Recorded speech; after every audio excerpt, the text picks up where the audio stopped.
Young Hansen is back. Another big time game here in the Summer League. Now, it wasn't as flashy as the ones from the past couple of days, but even when maybe he struggles a little bit, he still looks good, okay? And look at this play here. He has the ball at the top of the key. They like using him as the focal point of the offense. The offense kind of runs through him in a lot of different ways, whether that means he's setting screens or, enabling some DHO actions.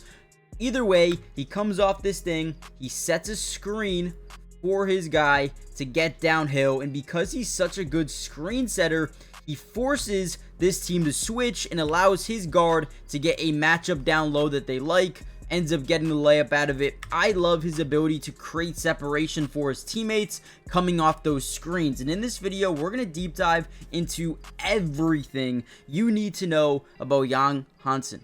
Now, before we deep dive any further, make sure you guys hit the like button for more videos like this, okay? Helps out so much. But also, make sure you guys subscribe, join the family for more. It is free, doesn't cost anything. And with that being said, let's dive into some film from this last game where he put up 8 points, 5 dimes, 3 blocks. Again, just looked like a good player. All right, here's another really big time play here by Young Hansen. Has the ball top of the key. He draws the attention from 2 players right here, okay? Now, I want you guys to understand what this means. Essentially, when you are able to put a team in a blender, which means you're able to draw a double team, now ultimately you have 4-on-3 basketball because nobody is guarding this man right here. Now, when no one's guarding him, he can cut to the basket here. He can go to the backside and cut on the opposite side. But look at what Yang does. He's going to look in this direction, okay? He acts like he's about to hand the ball off in this direction, but instead, the other guy cuts this way. So this guy goes in the wrong direction. He's on the backside. No one is guarding the top side guard, and we no-look this thing to the basket. This is why. This right here is why they call him the Chinese Nikola Jokic, because of his ability to manipulate defenses by using his eyes. Great job. Look at that dude. This dude is phenomenal. Phenomenal. I'm all in, man. I'm all in. Sign me up. Let me sign the contract. He's going to be a stud in the NBA. I guarantee it. Here we go again. Look at this. We're going to set a quick screen in transition. The first thing we're trying to do here is create a mismatch, right? So if this big rotates over to stop that instant penetration, what's going to happen is as we roll to the basket, that guard is most likely going to come with us. And if he doesn't, you'll probably see weak side rotation from that corner, right? So in this specific case, boom, we get the switch. The big rotates onto the guard. Now we have a matchup we absolutely love. Let's take advantage of it. As we're rolling to the basket, you see what we like to call a point switch, right? 47 says, hey, you're going to have to pick up the big on the roll because I'm sorry, but I'm too short. I'm not big enough to defend this dude. And that's fair. This dude's over 7 feet tall. So as that roll happens, you get the switch, but ultimately, you still have a mismatch. You still have a matchup nightmare for the Houston Rockets because Young Hansen is so good and so talented down low. He's able to float this thing up and get an easy bucket off that pick and roll, off that switch. We can already start to see how dynamic and versatile he can be in an offense. Let's watch a little bit of what he can do, maybe on the defensive side of the floor. So they get the ball at the top of the key. Now, whenever teams go up against Young Hansen, they like to open up space because he's not the fastest guy in the world.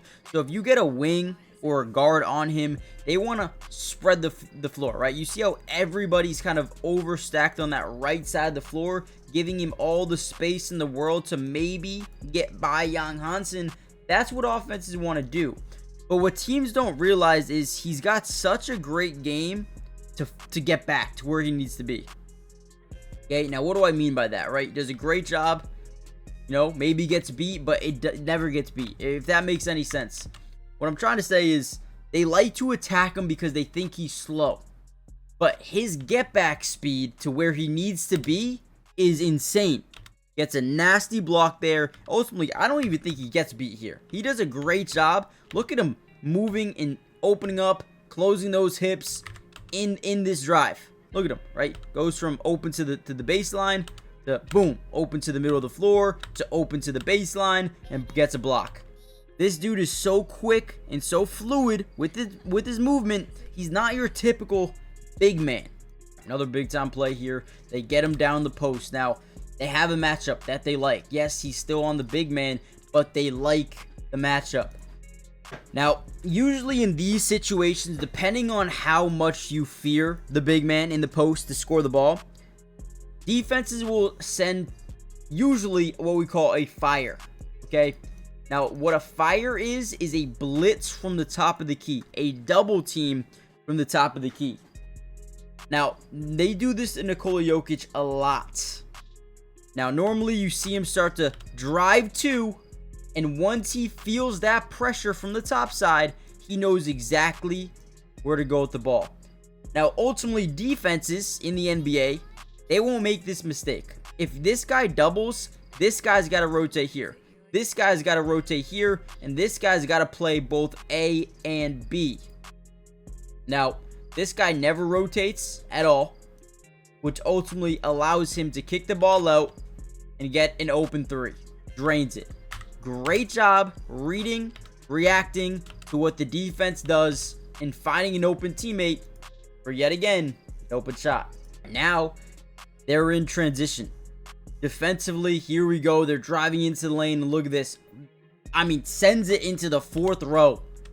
I mean, this dude is legit. I don't understand how some people thought, oh, this guy's not a first round pick. Oh, this guy should go undrafted. What? This guy is so good. I can't even believe how good he is. I mean, maybe I'm wrong. Maybe I don't know what I'm talking about. But man, when I turn on the film for this dude, it is amazing. Another one in transition here. They're getting down into the paint. Denies that quick shot. It's amazing. All right, let's see a little bit more here offensively. Gets the ball at the top again. They want to use him as the centerpiece of this offense to facilitate kind of like the hub of the offense, right? So we hand off there. And look at this. Because they're so scared of young Hansen off the switch, nobody switches onto the guard. They leave him wide open. Because, and again, it's all because he is such a good player. Look at this. This guy expects the big to rotate over, but the big says, I'm not going to rotate over because you can't guard Young. You can't guard this guy. I'm not rotating over. It's your job to fight over this screen. That's another mistake made. Wide open three. Drains it. And here we go again. Look at this. Oh, look at him. Look at how physical he is down low. And then the give and go. The give and go is beautiful. Right, we're going to kick that ball to the big. Right? And because we have leverage, just roll. Just cut right to the basket. Give and go. This guy stops playing defense here at the top. Nice handoff and one. Sound dumb. Here's a drive. A kick. Easy layup. Let's go, man. Hey, listen. We're going to end the video here. Hit the like button. Subscribe to the channel. Join the family. And I'll see you guys in part 2, which should be soon. Peace.